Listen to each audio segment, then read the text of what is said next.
Ice Girls, or What Managers Can Learn from the Story of the Little Match Girl by One Who Was There, by Dan McLaughlin and read by Kleino Jackson.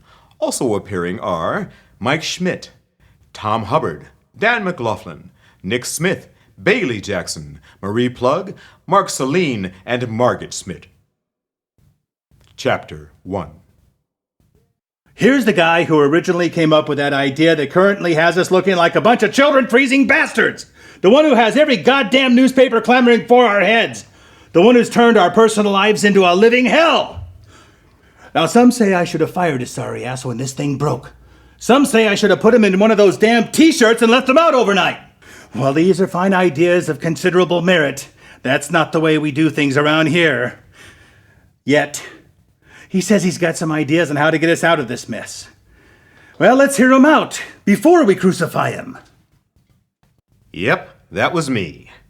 I was the guy in trouble. I was the guy who had thought hiring little street urchins to sell matches on the street was a brilliant move for our company, the Danish Match Company DMC. And now, a few frozen urchins later, I was on the hot seat.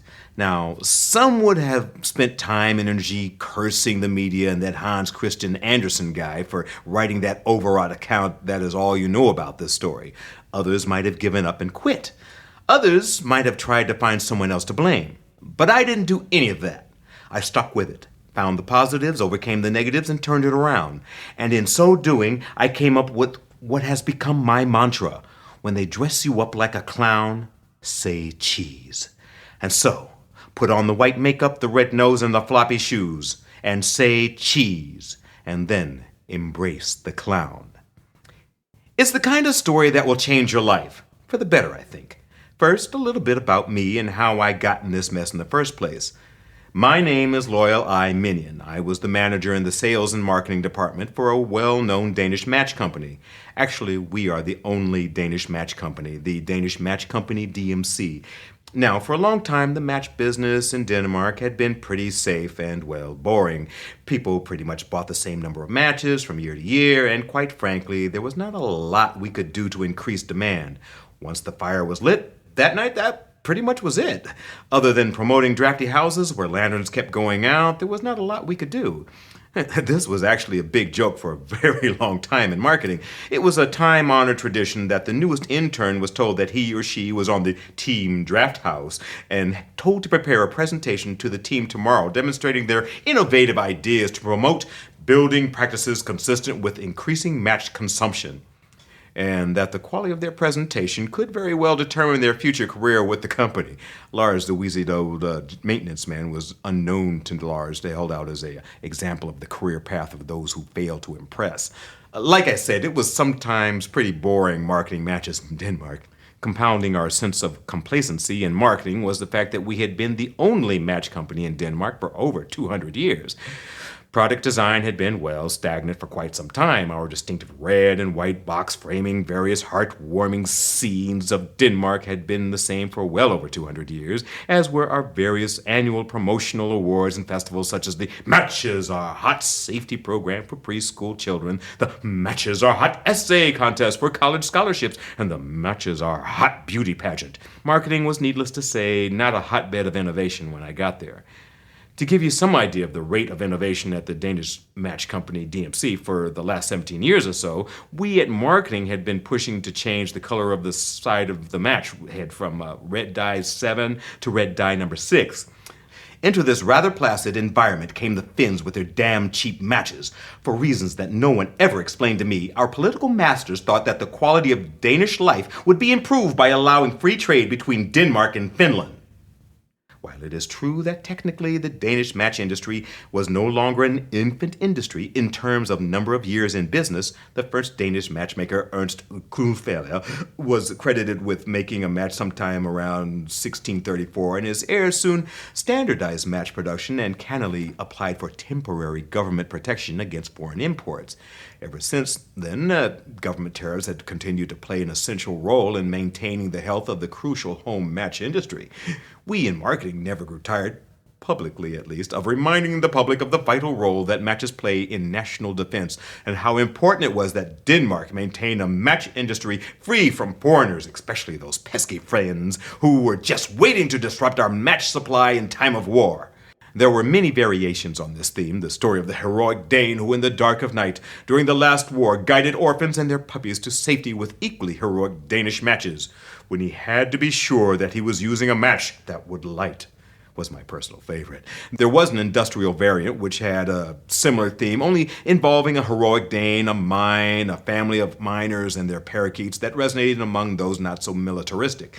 Others preferred the gunner who, with his last dying gasp, used one of our sturdy Danish matches when he had to be sure that he was using a match that would light, to blow something, including himself, up for a glorious result.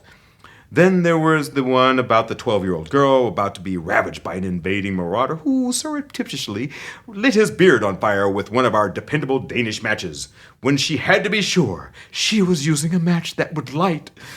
Now, some brilliant blockhead in academia had decided to dabble in reality and had gotten the attention of someone equally blockish in our government who had decided that just because Finland had not invaded anyone in several hundred years, protecting the local match industry was no longer in the vital national interest, when there was an alternative of cheap Finnish matches. While I began this book with a promise not to assign blame, I would like to point out that at least some of the responsibility for the deaths of our on-street sales consultants must certainly lie with the politicians who put us in this position. By cheap Finnish matches, I mean low quality all the way. First of all, flimsy wood. A match shaft so thin it snaps without producing a spark at least one time in 1,000. Second, a matchbox that just screamed, "Use me and throw me away!" No commemorative matchboxes with the faces of famous Danish athletes? No snide comments here. We've had some, and when necessary, we made up some from the delightfully undocumented early days of Denmark. Or matchbox covers consisting of pictures of cute dogs or cats or fish made to look like celebrities of the day. Then there was the traditional Christmas series of Danish home scenes where people still tell me to this day bring a tear to the eye. And finally, Finnish matches use match heads with red dye number 1. Number 1. Freaking number 1. Did they not know the tradition of number 7? Did they not realize the subtle changes and commitment to quality signified by the change to number 6? Number 1 was like kissing your sister in a sweater. It was just wrong on so many different levels, and not one consumer seemed to care. All they cared was that the damn match gave them a flame they could light something with. They picked up that flimsy piece of thin pine, scratched out the red dye number 1, and got a flame and tossed it. And because it was cheaper, they bought it. So bereft of our traditional advantages of automatic market share, saddled with a rather cumbersome bureaucracy unused to change, the Danish match company, DMC, turned to what they had hitherto considered the fluff of the company: marketing. Yes. So now we in marketing had to do something, and we responded. We made that year's theme, Danish matches are hot, and introduced a new character, the evil Mr. Flaming Finn, to the safety skits in literature. The evil Mr. Flaming would either, depending on the situation, overflame, causing disfiguring injury to tender flesh, either the eyes and or the genitals, or tend not to flame at all in a critical situation, resulting in the freezing death of orphans and puppies and people in the age group of the audience of that particular presentation. We subtly changed the essay competition to emphasize traditional Danish values of quality and pride in Denmark, mostly in terms of matches. As I recall, the essay thesis went something like, Danish matches are hotter than flimsy Finnish matches, which if you use will certainly result in the death of a loved one or a pet or orphan. Evaluate. And in the beauty pageant, the question we asked all the contestants, and with some variation of, I would never date a man who used a Finnish match because... Despite this, perhaps, sales continued to slump. We even switched over to red dye number 6 in record time. Alarmingly, no one seemed to notice. Well, there was one peevish letter to the editor of the Viborg Times, which was from, turns out, a cranky former employee. Even more alarmingly, sales continued to slump. Soon, ominous whisperings of cost-cutting measures were heard sweeping through the corridors of the company. Unfortunately, the logic was impeccable. With sales down, we would have to find ways to have less money going out. The first attempts were, in retrospect, rather pathetic. We were asked to bring back to work any stray pens or pencils or paper clips that may have wandered home with us back to the office. The margins on company memos and publicity was expanded to decrease the amount of wasted white space used on company paper. They raised the prices at the company cafeteria. It was also rumored, although never proven, that hairnets were issued every other day instead of rather than daily. Now, as a manager, I felt like I ought to make my own contribution, and seeing as how I was the marketing manager and marketing was all expense to the bottom line without any direct correlation to income, it seemed to me that we should focus on increasing income, a good thing rather than decreasing expenses, meaning us mostly. The answer came when I was thinking about a very interesting Team Draft House presentation I did. A bright young intern named Monica had highlighted the latest changes to Danish tax and labor law and how it applied to manufacturers such as matches. The intern had pointed out that the legal definition of consultant or trainee had been considerably relaxed to encompass a much broader class of employees, to include children, the disabled, anyone working part-time or seasonally, and anyone underqualified or overqualified for the position. The advantages to employers were that the standard tax and labor law protections for regular employees did not apply to these consultants or trainees. Now, as a curious legal wrinkle to the Danish manufacturing sector, and for reasons rooted in our medieval heritage, Danish manufacturers were prohibited from selling direct to consumers. The distribution network was highly codified, from manufacturers to distributors to sub-distributors to transfer agents to retailers and finally to consumers. And imposed, quite frankly, a series of costs paid for by the consumer, and almost none of which went to us at Danish Match Company DMC. And it occurred to me that if consultants were not the same as employees per se, then perhaps these consultants could sell our matches directly to the consumer. Like all great ideas, it was so simple. Legally, since they were not employees, they were not attached to us in any way. We could pay them what we want. We could pay them just for the work they did. We would get almost all the money that was now going to this vast distribution network. It also offered many marketing advantages as well. As a large, long-established business, we had a certain level of market fatigue. Frankly, we were seen as part of the establishment. Now, some might say that was because of all our recent marketing relying on traditional Danish values and history, even when we had to make it up. But that was beside the point. Here was a chance to reach out and contact the consumer directly and reintroduce ourselves to Mr. and Mrs. Dane and all the little Danes. My mind raced with the notion in a variety of directions. New, innovative, reach out. Stores cost money, and we sell matches that way already. But reach out, where people are. But where were people? People are in homes. People in homes already have matches, jammed in all kinds of places, drawers and cast iron pine cones. No one is going to get out of a chair, a nice, warm, comfy chair, to open a door to a door-to-door salesperson selling matches. No. We need to be next to them where they need a match outside. Need a match outside. Need a match. Need a light bud. Need to light a cigarette outside on a street corner where people are. Yes, that's it. Sell them where people are, on the street. But who would want to work on a street corner? More precisely, who would want to work on a street corner who was not a prostitute? Who would want to sell matches on a street corner? I felt the answer tugging at my brain. I was so close. Who would want to go out and sell on the street? Who would want to go out?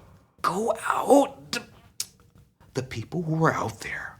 The people who are already out there. Yes, that's it. The poor, the homeless. They are already out on the street. It is their natural habitat. What if we use people, poor people, as on the street sales consultants? And each interaction would be up close and personal, making them personal on street sales consultants. Hell, if we could pay them next to nothing, which would be a big step for them, well, there would be no fixed cost of a store, and we would be empowering them and giving them a sense of self-respect that comes from gainful employment. Yes, that was it. Use poor people. Give them the tools to help themselves. Oh, publicity like that you cannot buy. Well, you can actually, but it costs a lot. But it's much better when you can get it for free.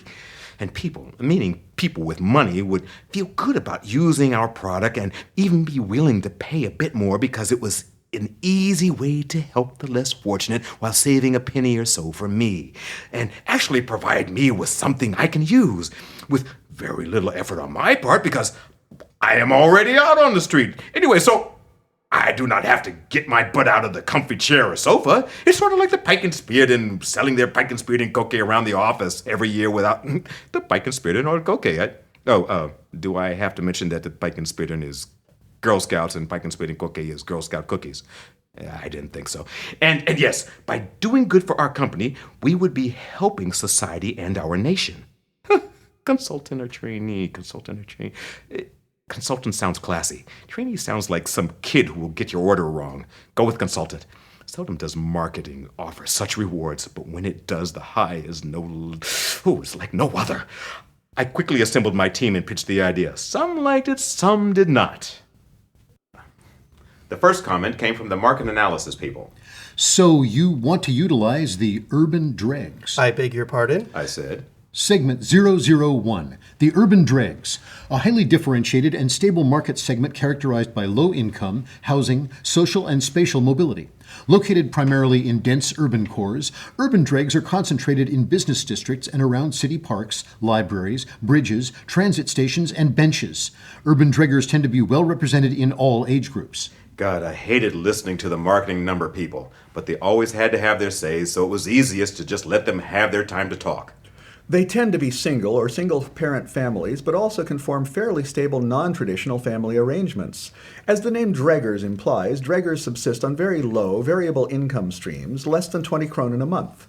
Their interests include observing police patrol activity, chess, monologues, and reading. Oh my God, they had multiplied, and now there were 2 of them. How had that happened? For exercise, they push heavily laden shopping carts or drag trash bags and hop into dumpsters. They enjoy discussions, often loud, with real and imaginary friends. Politically, they can be characterized as incoherent but occasionally correct. They spend little on vacations. Discretionary income is spent sporadically on recreational substances of a non-traditional market nature or cat food. We usually don't study them much. Why not? Well, once they have a fire lit in a trash can or something, they tend to keep it going by just adding more fuel. So they don't consume a lot of matches. Yes, that is correct. They can go months without lighting a new one. Shudders ran through the room. It was time to regain the focus here. Okay, yeah, so the urban dregs are not our usual focus. But remember, people, we're not planning to sell to them, but use them to sell something. So people, what is there in this profile we can use? That clarified, the discussion continued. Well, spatially, they are perfect. They are where we want to sell and less able to leave. And with income levels this low, we can easily double it and look good with little or no effect on our bottom line. And there sure are a lot of them. Which will also keep whatever we pay them depressed. Which also means we can pretty much pick and choose among them. Yes, Denmark's best and brightest. That brought a round of chuckles. Okay, people, let's settle down. Actually, that is a good point. How do we go about selecting a particular urban dreg to use? We could do a contest. Like, who is the dreggiest Dane? No, who was the dreggiest Dane? Like a personal makeover show dealing with class issues. In each community, in Denmark, we select 10 families and teach them middle-class grooming, manners, vocabulary, clothing. Then give them a series of tests. Family that does the worst each week cast back into the urban dregs land. See ya! Wouldn't want to be ya. Last family standing is the lucky winner and gets the local rights to sell matches on the street. And we call it Bourgeoisie bingo! Petty bourgeoisie party! Middle-class a-go-go. Mean street to easy street. And what if we added a talent portion? You know, This came from Alan, our resident academic, who was always quoting Hegel and the dialectic. this always glorifying the pathetic poor is getting rather tiresome. I'm getting so sick that every time there's some kind of competition, it seems that each contestant has overcome more tragedy and made more sacrifices than the last. Overcame cancer, gave kidneys to strangers, gave kidneys to strangers' babies. Oh, and the always beloved yet inspirational grandparents who've just died.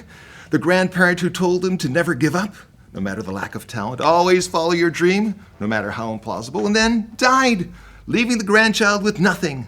No talent, no training, nothing but a dream. And then they sing as their talent. They sing about their dream as their talent, sing about hopes and dreams that have yet to come true, because it is their hope and dream, so it has to come true.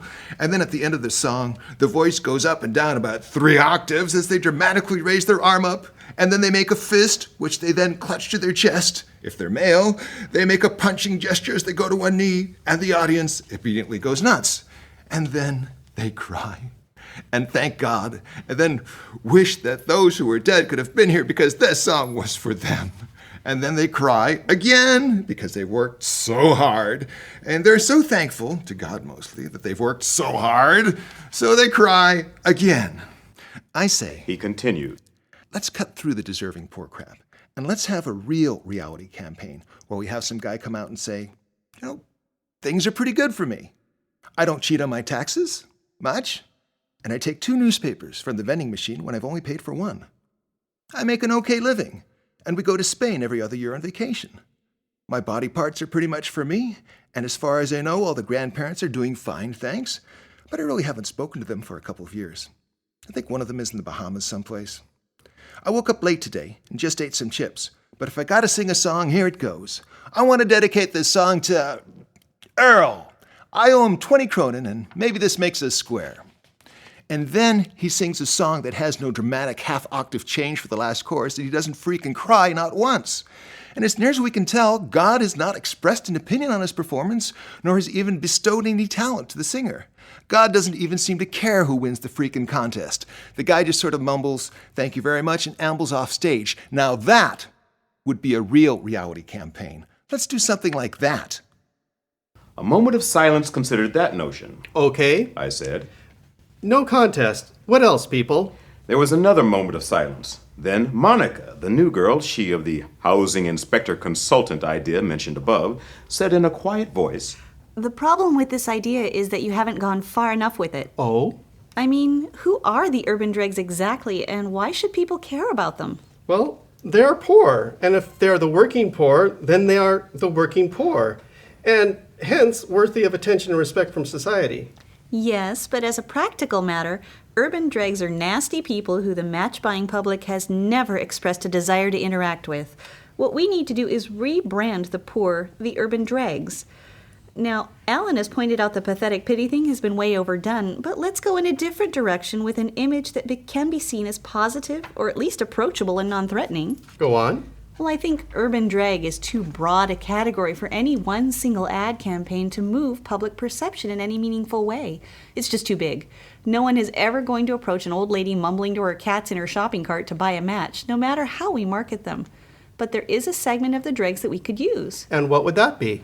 So what is the most non-threatening part of the urban dragger population and the most photogenic? There was a slight pause as she actually waited for an answer. I record with some bit of pride, was the first one who saw her point, or at least part of it. There are kids? Close. They're daughters. I mean, who could resist a big-eyed waif selling a simple match? We already know waifs are effective street money magnets. Drag people already use their kids to solicit simple cash handouts. This is just taking that idea to the next logical level. But isn't that exploitative? This was from Alan. A mixed chorus of groans and laughter greeted that remark. Well, duh. Earth to Allen, that's the whole point of using dreggers. Everyone started passing 5 kronen bills to Ingrid. 5 minutes before he said exploitative, just like I had it. Pass it over, boys and girls. Pass it over. Okay, people, settle down. Monica, please continue. Well, Alan, it's not any more exploitative than being used by their own parents. And besides, what lessons does a girl street urchin learn just trading on her winsome appeal for cash and then turning her income over to her parents? Dependency and reliance on looks on one hand, a fostered sense of dependency on the other. She learns about generating minimal income from minimal effort with minimum results. Now, what do we offer? A chance to learn the self-confidence that comes from offering a quality product and profiting from one's own efforts. Learning there is a positive correlation between the effort and income. Breaking through the culture of dependency at an early age while the lesson can still resonate. I looked around the table. Now, what had started with indulgent and indeed somewhat mocking smiles at the start of her comments had faded from the faces of the team as they began to seriously consider her idea. Remember, we are not hiring anyone. We are utilizing their boulevard-based experience as on-street sales consultants. So this is one area, perhaps the only area, where their unique social skill set may predispose them to actual success. And the larger point is we will target girls who are usually at the bottom of any social welfare scheme and place them right smack dab in the forefront. Her eyes shone with the zeal of someone who is rediscovering something she thought she would never see again. The notion that what she did at work could actually make a positive difference for someone else. And it was happening to her, at work, in marketing, at the Danish match company DMC, and looking around the table, I could see that she was not the only one feeling it. There was a silence as we considered the idea. Some might talk about helping the poor, but damn it, this was actually doing something. I felt a rising tide of excitement after years in marketing. I felt like something that was about to come out of my mouth would actually make for a better world. And I think I have the name. Danish matches are hot, and selling them are Danish ice girls. Ice. Innovative, creative, entrepreneurial. There was a respectful pause. Then a babble of voices arose in excitement as we realized that this was an actual original idea that could be profitable, marketable, and socially a good thing. Suddenly, it felt good to be part of the marketing team at the Danish match company DMC. One potential hurdle remained unspoken until it was spoken. What will other departments think, and will management go for it? Ladies and gentlemen, if we cannot sell ice girls to the management of this company, then we have no right to work in marketing at all. Chapter 2.